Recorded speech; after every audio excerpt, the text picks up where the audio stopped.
नमस्कार दोस्तों, आपका आपके अपने चैनल में स्वागत है। आज हम पढ़ने जा रहे हैं दैनिक भास्कर। वार है मंगलवार, 1 सितंबर 2020 का न्यूज़पेपर। भाद्रपद शुक्ल पक्ष 14 से आज। जब हम किसी का भला करते हैं तब हमारे लिए भी कोई ऐसा सोच रहा होता है। सेंसेक्स 38,628.29 पर बंद हुआ, माइनस 839.0 पर गिर करके अंक। ये दुनिया भर के कोरोना अपडेट। भारत का एक और रत्न अलविदा।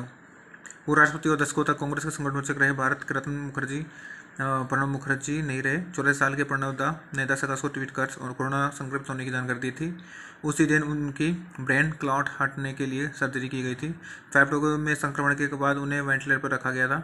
तब से वह कोमा में थे। उनका अंतिम संस्कार मंगलवार को दिल्ली में कोरोना प्रोटोकॉल से होने की संभावना है। देश में 7 दिन का राष्ट्रीय शोक रहेगा। चीन ने 75 दिन बाद फिर वास्तविक नियंत्रण रेखा से लगे पूर्व लद्दाख में धोखेबाजी की। 29 से 30 अगस्त को दरमियानी रात चीन के पीपल्स लिबरेशन आर्मी के करीब 500 सैनिकों ने पूरे साजो सम्मान के साथ पेंगोंग तोंग झील के दक्षिण छोर पर एक पहाड़ी पर कब्जा करने की कोशिश की, जिसे भारतीय सेना ने नाकाम कर दिया। भास्कर के सूत्रों ने बताया कि चीन ने हरकत रात करीब 11 बजे की, जबकि इसकी खुफिया सूचना उसे 3 घंटे पहले ही मिल चुकी थी। चीनी क्षेत्रों में पड़ने वाले स्पंगागुर इलाके में इस मूवमेंट के संकेत मिलते ही भारतीय सेना ने कम से कम 3 पहाड़ियों पर अपने जवान तैनात कर दिए। दोनों ओर से सैनिकों के जत्थों की मूवमेंट पूरी रात चली। सुबह होने तक भारतीय सेना ने सभी रणनीतिक पॉइंट्स पर तैनाती बढ़ाते हुए अपने इलाके में अभेद्य बना लिया था।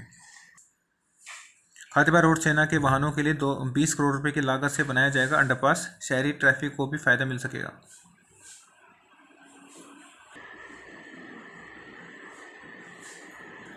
हाउसिंग बोर्ड की 19 आवासीय योजनाओं के में रजिस्ट्रेशन आज से 30 तक रजिस्ट्रेशन 6,663 आवास बनेंगे।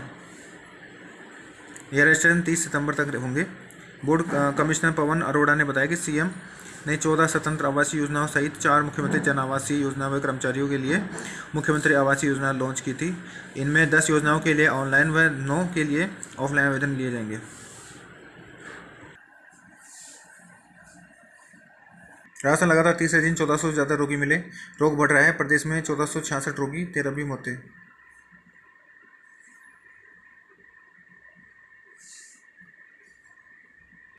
सीएम अशोक गहलोत ने जेईई मेन व नीट के अभ्यर्थियों की समस्याओं को ध्यान में रखते हुए कई सुविधा व राहत का ऐलान किया है। अभ्यर्थियों और उनके अभिभावकों के लिए राज्य में लॉकडाउन लागू नहीं माना जाएगा। यह नहीं, जयपुर शहर में Jaipur city transport services limited अभ्यर्थियों को एडमिट कार्ड दिखाने पर मुफ्त परिवहन सुविधा मिलेगी। राज्य के अन्य शहरों में राजस्थान राज्य पथ परिवहन निगम द्वारा अभ्यर्थियों को एडमिट कार्ड दिखाने में मुफ्त परिवहन सुविधा दी जाएगी। सीएम गहलोत के निर्देश पर इस संबंध में गृह विभाग ने आदेश जारी किए हैं। गृह विभाग के प्रमुख शासन सचिव अभय कुमार ने बताया कि अभ्यर्थियों और उनके अभिभावकों के लिए एडमिट कार्ड की हार्ड व सॉफ्ट कॉपी को वैध पास माना जाएगा। सुप्रीम कोर्ट ने सोमवार को कहा कि राज्यों को दूर दराज के क्षेत्रों में काम करने वाले सरकारी चिकित्सकों को पीजी पाठ्यक्रमों में प्रवेश के लिए आरक्षण देने संबंधी विशेष प्रावधान बनाने का हक है। जस्टिस अरुण मिश्रा की अध्यक्षता वाली 5 सदस्यीय संविधान पीठ ने कहा कि इस तरह के आरक्षण पर पाबंदी लगाने वाला एमसीआई का नियम मनमाना और असंवैधानिक है। एमसीआई एक संवैधानिक संस्था है तथा आरक्षण संबंधी प्रावधान बनाने का उसे कोई हक नहीं है।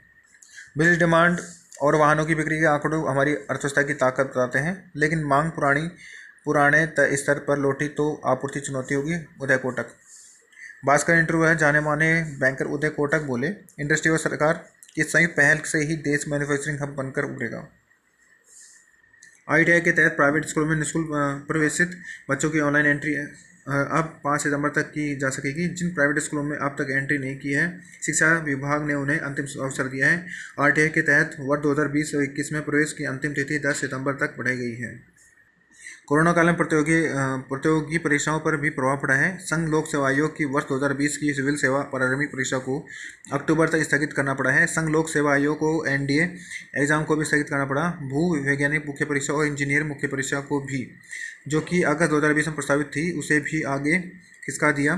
केंद्रीय सशस्त्र पुलिस बल और सीडीएस एग्जामिनेशन को भी स्थगित किया।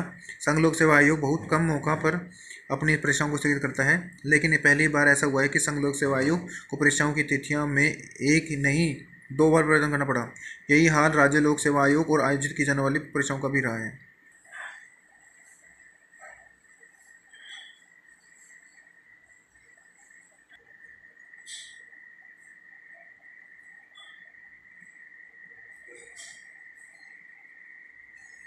राज्यपाल कलराम मिश्र और मुख्यमंत्री अशोक गहलोत ने पूर्व राष्ट्रपति प्रणब मुखर्जी के निधन पर गहरा दुख व्यक्त किया है।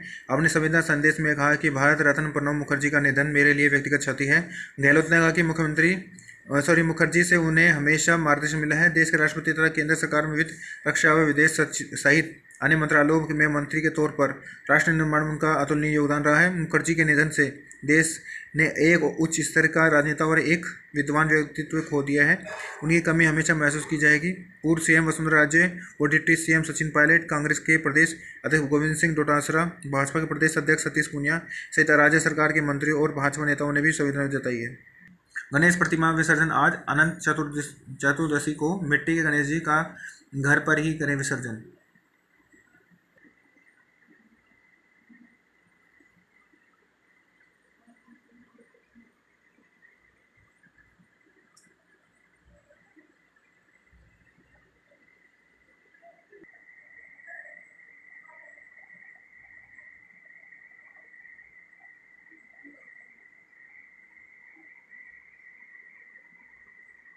जोधपुर के शेरगढ़ पौने 12 इंच बारिश, बाढ़ के हालात, घर, दुकानें व बस्ती तरबतर।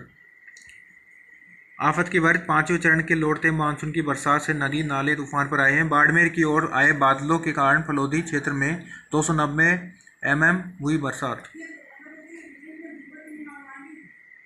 देश में तैयार साधनों का निर्यात बढ़ाए गडकरी, आत्मनिर्भर भारत का निर्माण के लिए नए तरीके से सोचने का किया आह्वान। केंद्रीय मंत्री ने भिवाड़ी के पथरेडी में 210 करोड़ की लागत बने MSME सेंटर का किया ऑनलाइन उद्घाटन।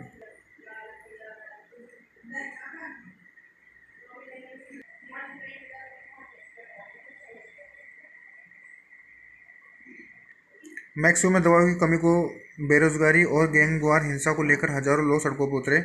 इन लोगों ने मैक्सिको सिटी में राष्ट्रपति एंड्रेस मैनुअल लोपेज ऑब्रेडोर के खिलाफ नारे लगाए, उनके इस्तीफे की मांग की। प्रदर्शन का आयोजन विरोधी संगठनों के समूह नेशनल फ्रंट ने किया है और प्रदर्शनकारियों के नेता गिलबर्टो लोजानो ने कहा कि दवा नहीं मिलने के कारण 3 साल के बच्चे की मौत हो गई, सरकार चुप है। बांग्लादेश में 33 जिले की बाढ़ चपेट में आ गए हैं। सरकारी रिपोर्ट के मुताबिक जून से अब तक भारी बारिश, बाढ़, भूस्खलन से 251 लोगों की मौत हो चुकी है। कई लोगों की मौत बारिश के दौरान सुरक्षित आवास नहीं होने के कारण हुई है। सांप के काटने से मौतों के मामले सामने आए हैं। बाढ़ का प्रभाव 50 लाख लोगों पर पड़ा है, जबकि हजारों लोग बेघर हो गए हैं। करीब 1146 करोड़ रुपए की फसल बर्बाद हुई है। भास्कर की खास खबर है, 3 नवंबर को होने वाले चुनाव के लिए इस महीने बैलेट भेजने की प्रक्रिया शुरू कर दी जाएगी। अमेरिका कई राज्यों में बैलेट से वोट देने के लिए आवेदन करने की आखिरी तारीख, चुनाव के करीब तक वोटों के रद्द होने का खतरा। उत्तर प्रदेश के लखनऊ में कोरोना काल में नीट और जेईई परीक्षा कराए जाने के विरोध में समाजवादी पार्टी ने प्रदर्शन किया। इस दौरान पुलिसकर्मियों ने प्रदर्शनकारी पर लाठी चलाई। प्रदर्शनकारियों ने ये परीक्षाएं स्थगित करने की मांग कर रहे थे। पुलिस ने कुछ कार्यकर्ताओं को हिरासत में लिया है। मामला पर सपा अध्यक्ष अखिलेश यादव ने कहा कि देश भर में कई परीक्षार्थियों ने अपनी नाप पसंदगी दर्शाकर रोष दर्ज किया है। उन्होंने साफ कर दिया है कि ये जनतंत्र है, मनतंत्र नहीं है।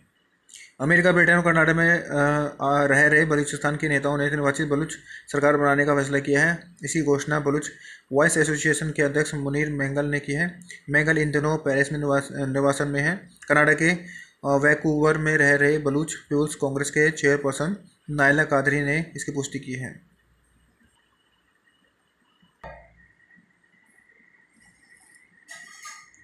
अरबपति गौतम अडानी के नेतृत्व वाला अडानी समूह मुंबई एयरपोर्ट के जीवीके समूह की हिस्सेदारी खरीदेगा। सुप्रीम कोर्ट ने 2017 के अवमानना मामले में कारोबारी विजय माल्या की पुनर्विचार याचिका सोमवार को खारिज कर दी। साथ ही 5 अक्टूबर को दोपहर 2 बजे कोर्ट में माल्या को पेश करने के निर्देश दिए गए हैं। अगर आपको हमारा प्रयास अच्छा लगे, प्लीज़ सब्सक्राइब करें, लाइक करें, कमेंट करें। धन्यवाद।